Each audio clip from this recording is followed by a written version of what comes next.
Hello, Guadans! How are you? Are you excited for our science class?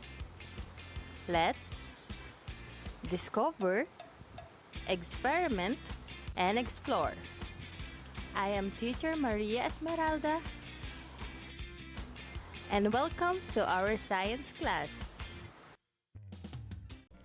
Good day, Guadans!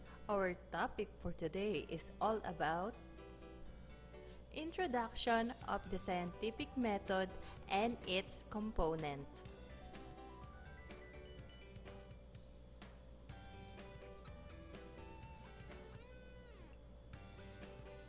At the end of the lesson, you were expected to learn the following. Identify the components of the scientific method. Describe the FAIR test.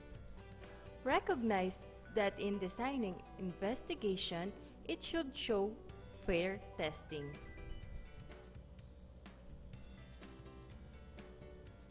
What is scientific method?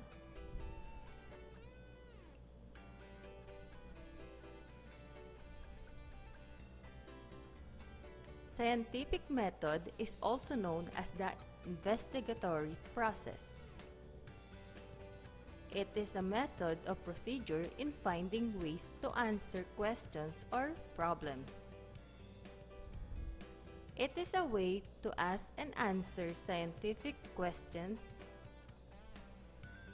Usually, it includes conducting experiments to produce fair results.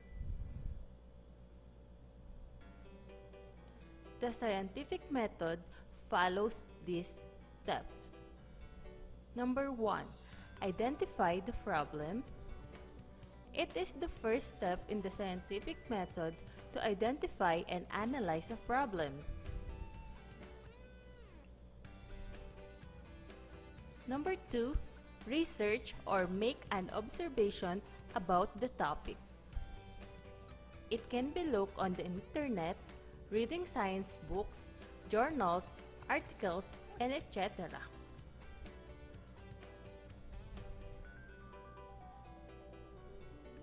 Third is form a hypothesis. Hypothesis is an educated guess about what will happen.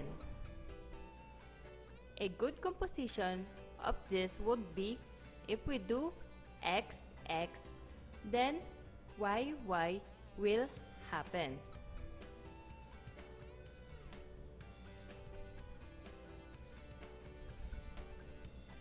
Design the experiment and test your hypothesis.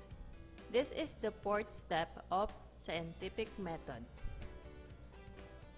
Experiment should be designed to test the hypothesis. Observations, on the other hand, are used during experiments to collect data. Experiments usually include three variables, namely the independent variables, the thing you change. Next is dependent variable, the thing you measure. And the third one is constant variable, variables that should be held constant. The fifth step is analyze the data or the results. It is the information that you have gathered. It may be quantitative or numerical data and qualitative or quality.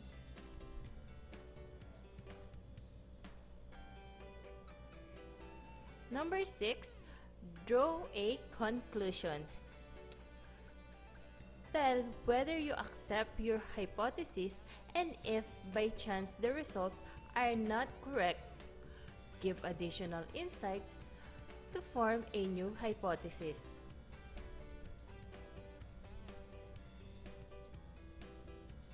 Consider how the scientific method applies in the simple experiment. For example, Lara, a 7th grader, turned on a light switch in their house. But apparently, upon turning it on, it did not work. To solve the problem, you need to consider the steps of the scientific method. First step is identify the problem. Lara wants to know why the light bulb did not light. Number 2. Research or make observation about the topic. Lara asks herself, is the light bulb busted? Is there no electricity? And the third step is form a hypothesis. Her hypothesis is the light bulb is busted and there is no electricity. She also hypothesized that if she replaces the bulb and it lights, then her hypothesis is validated. If the bulb does not light, then her hypothesis is invalidated.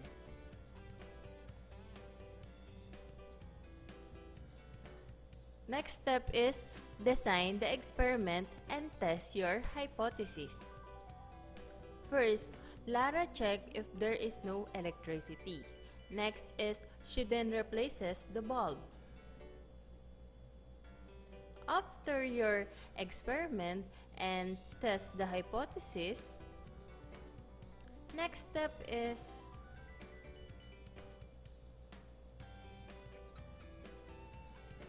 analyze the data results or analyze the results. After checking if there is no electricity, Lara found out that there is electricity. She then changes the light bulb and the bulb lights up. And then, draw a conclusion. Based on the results, Lara's hypothesis is validated. The bulb was busted.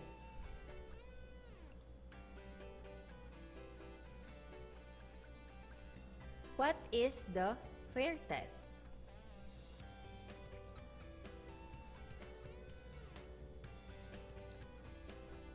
FAIR test, it is administered to assure if one of the factor is changed at the time while keeping all the conditions the same.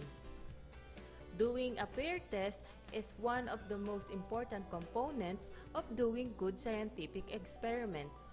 Scientists call the changing factors in an experiment as the variable.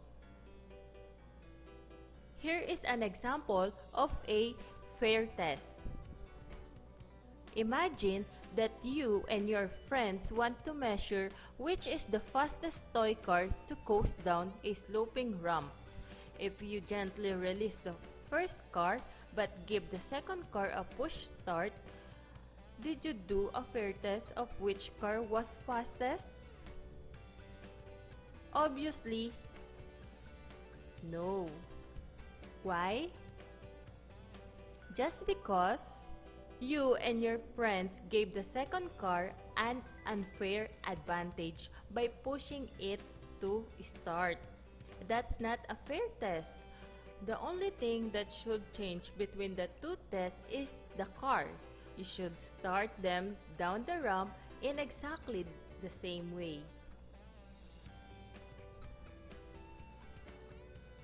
This is the second example. Testing the amount of sunlight on growth of seedlings. Keep everything else the same. For example, type of soil, amount of water, temperature, length of time grown, and etc.